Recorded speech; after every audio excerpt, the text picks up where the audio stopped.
കർത്താവിൻ്റെ അതിപരിശുദ്ധ നാമം മഹത്വപ്പെടുമാറാകട്ടെ. കഴിഞ്ഞ ദിവസം നമ്മൾ ചിന്തിച്ച വേദവാക്യത്തിലേക്ക് തന്നെ ഇന്ന് രാവിലെയും കടന്നു പോകുവാൻ കർത്താവിൽ ഞാൻ ആഗ്രഹിക്കുകയാണ്. ഇന്നലെ നമ്മൾ ചിന്തിച്ചത് നമ്മുടെ സന്തോഷം പൂർണ്ണമാക്കി തരുന്ന, നമ്മുടെ സന്തോഷം ആർക്കും എടുത്തു മാറ്റാൻ പറ്റത്തില്ല എന്നരുളി ചെയ്ത കർത്താവിൻ്റെ സ്നേഹത്തെക്കുറിച്ചാണല്ലോ നമ്മൾ ചിന്തിച്ചത്. ഇന്ന് രാവിലെ ആ വാക്യം ഞാൻ വീണ്ടും നിങ്ങളെ വായിച്ച് കേൾപ്പിക്കാൻ ആഗ്രഹിക്കുകയാണ്. യോഹന്നാന്റെ സുവിശേഷം 16-ാം അധ്യായം 22-ാമത്തെ വാക്യം ഇങ്ങനെയാണ്: അങ്ങനെ നിങ്ങൾക്കും ഇപ്പോൾ ദുഃഖം ഉണ്ട്, എങ്കിലും ഞാൻ പിന്നെയും നിങ്ങളെ കാണും, നിങ്ങളുടെ ഹൃദയം സന്തോഷിക്കും, നിങ്ങളുടെ സന്തോഷം ആരും നിങ്ങളിൽ നിന്ന് എടുത്തു കളയുക ഇല്ല. ഇതാണ് നമ്മൾ കഴിഞ്ഞ ദിവസം ചിന്തിച്ച വേദവാക്യം. നിങ്ങളുടെ സന്തോഷം പൂർണ്ണമാകും, അല്ലെങ്കിൽ നിങ്ങളുടെ ഹൃദയം സന്തോഷിക്കും. നമ്മുടെ ഹൃദയം സന്തോഷിക്കണമെങ്കിൽ ക്രിസ്തു നമ്മുടെ ഹൃദയത്തിൽ വരണം എന്നാണ് നമ്മൾ കഴിഞ്ഞ ദിവസം ചിന്തിച്ചത്. യേശു കർത്താവിൻ്റെ വാക്കാണ്, യേശു കർത്താവിൻ്റെ സ്നേഹമാണ് ഈ വാക്യത്തിൽ നമുക്ക് പ്രതിബിംബിച്ച് കാണാൻ കഴിയുന്നത്. യേശു കർത്താവ് നമ്മോട് പറയുകയാണ്, നിങ്ങളുടെ സ്നേഹവും നിങ്ങളുടെ കരുതലും നിങ്ങളുടെ ആ വിശ്വസ്തതയും ഞാൻ അറിയുന്നു. അതുകൊണ്ട് നിങ്ങളുടെ ആ കണ്ണുനീര് ഞാൻ കാണുന്നു. നിങ്ങൾ ദുഃഖിക്കുന്നുണ്ടെന്ന് എനിക്കറിയാം, നിങ്ങൾ കരയുന്നുണ്ടെന്ന് എനിക്കറിയാം. പക്ഷേ നിങ്ങളുടെ സന്തോഷം ആർക്കും എടുത്തു കളയാൻ പറ്റാത്ത നിലയിലുള്ള അനുഗ്രഹത്തോടു കൂടെ നിങ്ങൾക്കത് ഞാൻ നൽകും എന്ന് വേദപുസ്തകത്തിൽ കാണുകയാണ്. ഇവിടെ വെളിപ്പാട് പുസ്തകം 21-ാം അധ്യായം അതിൻ്റെ 4-ാമത്തെ വാക്യത്തിൽ എഴുതിയിരിക്കുന്നത് ഇങ്ങനെയാണ്. വെളിപ്പാട് പുസ്തകം 21-ാം അധ്യായം 4-ാം വാക്യം: അവൻ അവരുടെ കണ്ണിൽ നിന്നും കണ്ണുനീരെല്ലാം തുടച്ചു കളയും. അവൻ അവരുടെ കണ്ണിൽ നിന്നെല്ലാം കണ്ണുനീര് തുടച്ചു കളയും. ഇവിടെ നമ്മൾ വായിച്ച വാക്യം, യോഹന്നാന്റെ സുവിശേഷം നമ്മൾ വായിച്ചത്, ആർക്കും നിന്റെ സന്തോഷം എടുത്തു കളയാൻ പറ്റില്ല എന്നാണെങ്കിൽ, വെളിപ്പാട് പുസ്തകത്തിൽ നമ്മുടെ കണ്ണുനീർ തുടയ്ക്കുന്ന ഒരു ദിവസമുണ്ട്, നമ്മുടെ വേദന മാറ്റുന്ന ഒരു ദിവസമുണ്ട്. ശിഷ്യന്മാര് കരഞ്ഞതും അല്ലെങ്കിൽ അവർ വേദനിച്ചതും യേശുവിനെ ഇനിയും കാണാൻ പറ്റില്ലല്ലോ, യേശു ക്രൂശിക്കപ്പെടുകയാണല്ലോ, യേശു മരിക്കാൻ പോവുകയാണല്ലോ എന്ന വിഷയത്തിലാണ് അവർ നിരാശപ്പെട്ടത്. അവരുടെ ഹൃദയത്തിലെ ഭാരം, അവരുടെ ഹൃദയത്തിലെ കണ്ണുനീര്, അവരുടെ ഹൃദയത്തിലെ വേദന അവിടെ പുറത്തു വന്നത്. യേശു അതിനെ നോക്കിക്കൊണ്ടാണ് പറഞ്ഞത്. അല്ലാതെ ശിഷ്യന്മാർക്ക് വസ്തു വാങ്ങിക്കാനോ വീട് വെക്കാനോ കൊച്ചുങ്ങളെ കല്യാണം കഴിപ്പിക്കാനോ വേണ്ടിയൊന്നും കരഞ്ഞ കരച്ചിലിനെ കുറിച്ചല്ല അവിടെ കാണുന്നത്.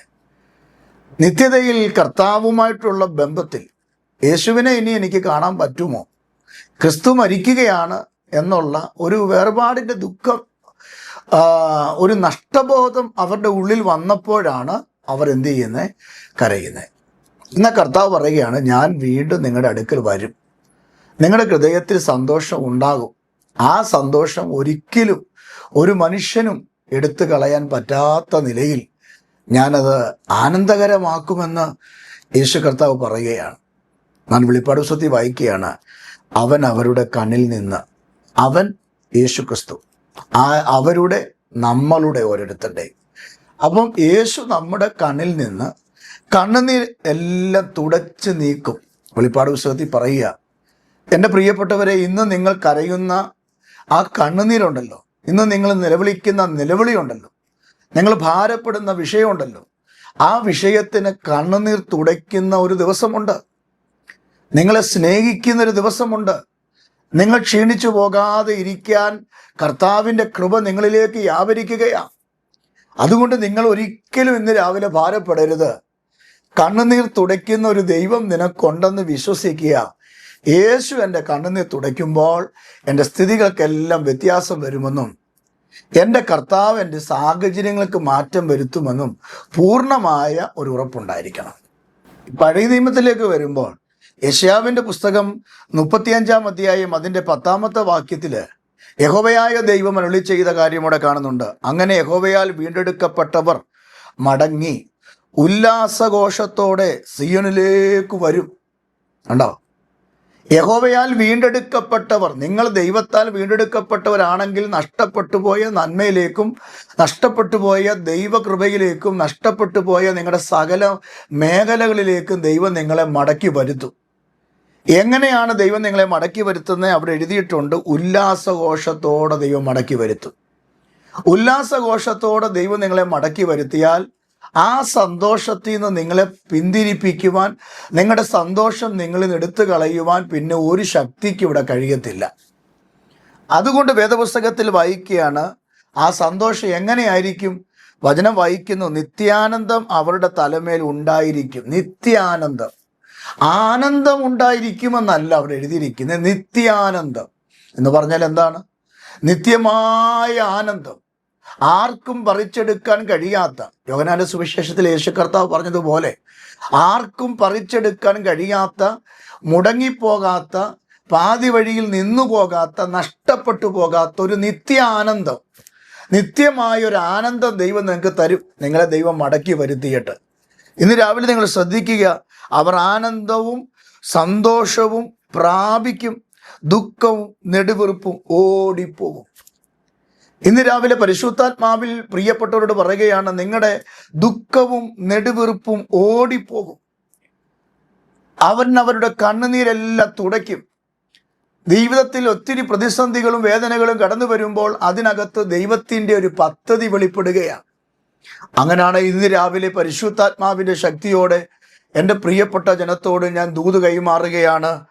ഒരാനന്ദത്തിൻ്റെ ദിവസം നിനക്കുണ്ട്, ഒരു സന്തോഷത്തിൻ്റെ ദിവസം നിനക്കുണ്ട്. ഇന്ന് വരെ നീ കണ്ടിട്ടില്ലാത്ത, ഇന്ന് വരെ നീ കേട്ടിട്ടില്ലാത്ത, ഇന്ന് വരെ രുചിച്ചിട്ടില്ലാത്ത ഒരു സുദിനം ദൈവം നിനക്ക് വേണ്ടി വച്ചിട്ടുണ്ട്. ഇന്ന് നീ കരഞ്ഞ വിഷയത്തിനെല്ലാം കണ്ണുനീർ തുടയ്ക്കുന്ന ഒരു ദിവസമുണ്ട്. പുതിയ ആകാശത്തിലും പുതിയ ഭൂമിയിലേക്കും അല്ലെങ്കിൽ സ്വർഗത്തിലേക്കും ഒക്കെ നമ്മൾ ചെല്ലുമ്പോൾ, ഇവിടെ കർത്താവിൻ്റെ വചനത്തിൽ വെളിപ്പാട് പുസ്തകത്തിൽ വായിച്ചത് ഇങ്ങനെയാണ്, അവൻ അവരുടെ കണ്ണുനീരെല്ലാം തുടയ്ക്കുമെന്ന്. അപ്പോൾ ഒരു സ്വാഭാവികമായിട്ട് ചിന്ത വരാം, സ്വർഗത്തിൽ കണ്ണുനീരുണ്ടോ? ഉണ്ടെങ്കിലല്ലേ തുടയ്ക്കാൻ പറ്റൂ? പ്രിയപ്പെട്ടവരെ, അങ്ങനെയല്ല. നാം ഈ കാലഘട്ടങ്ങളിൽ കരയുന്നതിനെല്ലാം ആ കണ്ണുനീരെല്ലാം തുടച്ച് നമ്മളെ ഫ്രീ ആക്കുന്ന, നമ്മളെ ഉറപ്പിക്കുന്ന, നമ്മുടെ വിഷയങ്ങൾക്കെല്ലാം ചൈതന്യം തരുന്ന കർത്താവിനൊരു ദിവസം ഉണ്ട് പ്രിയരെ. അതുകൊണ്ട് നിങ്ങൾ നിരാശപ്പെടേണ്ട. നിങ്ങളുടെ സന്തോഷം ആർക്കും പറിച്ചെടുക്കാൻ കഴിയാത്ത നിലയിൽ ദൈവം നിങ്ങളെ ആനന്ദം കൊണ്ടും സന്തോഷം കൊണ്ടും നിങ്ങളെ ഉടുപ്പിക്കും. നോക്കുക, നിങ്ങളുടെ തലമേല നിത്യാനന്ദം കൊണ്ടിടും. എന്നിട്ട് കർത്താവിൻ്റെ വചനം പറയും, ദുഃഖവും നെടുവീർപ്പും. ഇന്ന് ഈ രാവിലെ എന്നെ കേൾക്കുന്ന എൻ്റെ പ്രിയപ്പെട്ടവരോട് ഞാൻ പറയട്ടെ, ഒരു ദുഃഖം, ഒരു നെടുവീർപ്പ്, ഒരു ദീർഘശ്വാസം നിന്റെ ജീവിതത്തിൽ വല്ലാതെ അസ്വസ്ഥപ്പെടുത്തുന്നുണ്ടല്ലേ? മക്കളെ ഓർക്കുമ്പോൾ ദുഃഖം, കുടുംബത്തെ ഓർക്കുമ്പോൾ ദുഃഖം, ജീവിതത്തിൻ്റെ ചില മേഖലകളിൽ സാമ്പത്തിക മണ്ഡലങ്ങളിൽ നോക്കുമ്പോൾ ഒരു നെടുവീർപ്പ്. എങ്ങനെ മുമ്പോട്ട് പോകും? ആര് ഞങ്ങളെ സഹായിക്കും എന്ന ഈ അടിമത്തത്തിൽ നിന്ന്, ഈ അവസ്ഥയിൽ നിന്ന് ഒരു വിടുതൽ ഉണ്ടാകും, ഒരു വിമോചനം ഉണ്ടാകും എന്നതിനെക്കുറിച്ച് നിങ്ങൾ ഭാരപ്പെട്ടിരിക്കുന്ന ഒരു ദിവസമായിരിക്കും ഇന്ന്. എന്നാൽ വേദപുസ്തകത്തിൽ യെശയ്യാവിൽ കൂടെ ദൈവത്തിൻ്റെ ആത്മാവ് നിങ്ങളോട് പറയുകയാണ്, നിങ്ങളുടെ മേൽ നിത്യാനന്ദം കൊണ്ടിട്ട് കഴിയുമ്പോൾ നഷ്ടപ്പെട്ടു പോയ ആനന്ദവും നഷ്ടപ്പെട്ടു പോയ ആ സമാധാനവും ദൈവം നിങ്ങൾക്ക് മടക്കിത്തരുക മാത്രമല്ല, ദുഃഖവും നെടുവീർപ്പും നിങ്ങളെ വിട്ട് ഓടിപ്പോകും. നിങ്ങളെ തൊടുകയില്ല, നിങ്ങളെ തൊടാൻ ദൈവം അനുവദിക്കുകയില്ല. അത് ഓടിപ്പോയി നിങ്ങൾ ഫ്രീ ആകും. നിങ്ങൾ അനുഗ്രഹിക്കപ്പെടും. നിങ്ങളുടെ കുടുംബം അനുഗ്രഹിക്കപ്പെടും. നിങ്ങളുടെ ജീവിതത്തിൽ വലിയ വിശാലത ഉണ്ടാകും. നിങ്ങൾ ഇന്ന് വരെ കണ്ടിട്ടില്ലാത്ത ആ അനുഗ്രഹവും കൃപയും ബലവും നിങ്ങളുടെ മേൽ കർത്താവ് പകരും. ഇന്ന് രാവിലെ വിശ്വസിക്ക്, നിങ്ങളുടെ വീടിനകത്ത് ഒരത്ഭുതം കർത്താവ് ചെയ്യും. നിങ്ങളുടെ പാതി വഴിയിൽ മുടങ്ങിപ്പോയ ആ നന്മ, ആ ആനന്ദം ദൈവം നിങ്ങൾക്ക് നൽകും. യേശുവിൽ നീ വിശ്വസിച്ചാൽ മതി. ഇരിക്കുന്ന ഇരിപ്പിടത്തിരുന്നുകൊണ്ട് യേശുവേ എന്ന് വിളിച്ചാൽ മതി. ചില ദുഃഖം, വർഷങ്ങളായി നീ ദുഃഖിച്ചത്, മാസങ്ങളായി നിന്നെ നെടുവീർപ്പിൽ കൊണ്ടുപോയത്, ഉറങ്ങാൻ കഴിയാതെ, നിനക്ക് ശ്വാസം പോലും എടുക്കാൻ കഴിയാതെ, എൻ്റെ ജീവിതം ഇങ്ങനെ ആയിപ്പോയല്ലോ, എൻ്റെ സാഹചര്യം ഇങ്ങനെ ആയിപ്പോയല്ലോ, എൻ്റെ ജീവിതം ഇങ്ങനെ ആയിപ്പോയല്ലോ, ഞാൻ എല്ലാ കാലത്തും ഇങ്ങനെ തന്നെ കഷ്ടപ്പെടണമല്ലോ, എങ്ങനെ ഞാൻ മുമ്പോട്ട് പോകും എന്നതിനെക്കുറിച്ച് വ്യാകുലപ്പെട്ട് ഒരു വല്ലാത്ത പരിവരുത്ത അനുഭവങ്ങളിൽ കൂടെയാണ് നിങ്ങൾ ഇന്ന് പകൽ കടന്നു പോകുന്നതെങ്കിൽ വേദപുസ്തകത്തിൽ പറയാണ്, നിങ്ങളെ ഇന്നലകളിൽ കരയിപ്പിച്ച, നിങ്ങളെ ഇന്നലകളിൽ ദുഃഖിപ്പിച്ച ആ വാർത്തയുണ്ടല്ലോ, അത് നിങ്ങളെ വിട്ട് ഓടിപ്പോകും. ദൈവദാസൻ പറഞ്ഞ വാക്കല്ല. ഇന്ന് രാവിലെ യെശയ്യാപ്രവാചകന്റെ പുസ്തകത്തിനകത്ത് 35 അധ്യായത്തിൽ 10 വാക്യത്തിൽ കൂടെ ദൈവത്തിൻ്റെ ആത്മാവ് നിങ്ങളോട് പറയുകയാണ്. വെളിപ്പാട് പുസ്തകത്തിൽ 21:4 കൂടെ പറയുകയാണ്, നിങ്ങളുടെ ദുഃഖവും കണ്ണുനീരും തുടച്ചു മാറ്റുന്ന, നിങ്ങൾക്കൊരു വിടുതൽ ആനന്ദം നൽകുന്ന അനുഗ്രഹിക്കപ്പെട്ട ഒരു നിമിഷമുണ്ട്.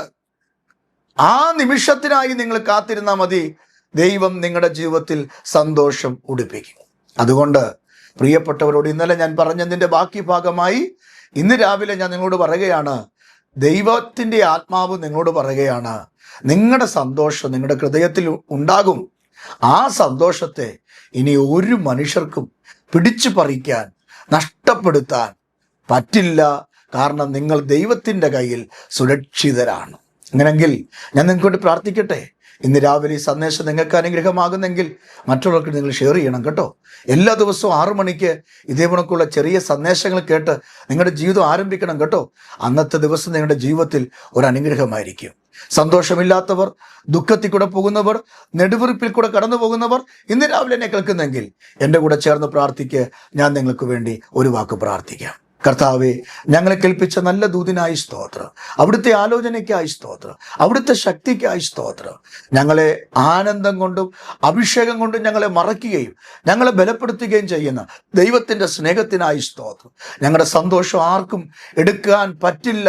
കാരണം അങ്ങ് ഞങ്ങളുടെ കണ്ണുനീർ തുടയ്ക്കുമെന്നും അതുമാത്രമല്ല ഞങ്ങളുടെ നെടുവീർപ്പും ഞങ്ങളുടെ ദുഃഖവും ഞങ്ങളെ വിട്ട് ഓടിപ്പോകുമെന്നും നീ ഞങ്ങളെ പ്രവാസത്തിൽ നിന്ന് മടക്കി വരുത്തി കർത്താവെ നിത്യാനന്ദം ഞങ്ങളുടെ തലയിൽ ഒഴിക്കുമെന്നും ഞങ്ങളോട് പറഞ്ഞ ഇന്നത്തെ ദൂതിനായി സ്തോത്രം. യേശുവിൻ്റെ നാമത്തിൽ നിന്റെ മക്കൾ അനുഗ്രഹിക്കപ്പെടട്ടെ. യേശുവിൻ്റെ നാമത്തിൽ ഇവരുടെ വീടിനകത്തൊരു അഭിവൃദ്ധി ഉണ്ടാകട്ടെ. യേശുവിൻ്റെ നാമത്തിൽ ഇവരുടെ കുടുംബജീവിതത്തിൽ ഒരു സമൃദ്ധി ഉണ്ടാകട്ടെ. നഷ്ടപ്പെട്ടു പോയതെല്ലാം അവർക്ക് തിരികെ കൊടുക്കട്ടെ. നിത്യമായൊരു ആനന്ദം അവരുടെ ജീവിതത്തിൽ വെളിപ്പെട്ട് വരട്ടെ. സന്തോഷം വെളിപ്പെട്ട് വരട്ടെ. കർത്താവെ, ദുഃഖവും നെടുവീർപ്പും ഓടിപ്പോകട്ടെ അവരെ തൊടാതെ. ദൈവം അങ്ങനെ ചെയ്തിരിക്കുന്നതിനായി സ്തോത്രം. യേശു അപ്പായുടെ ധന്യമുള്ള നാമത്തിൽ തന്നെ ആമേൻ.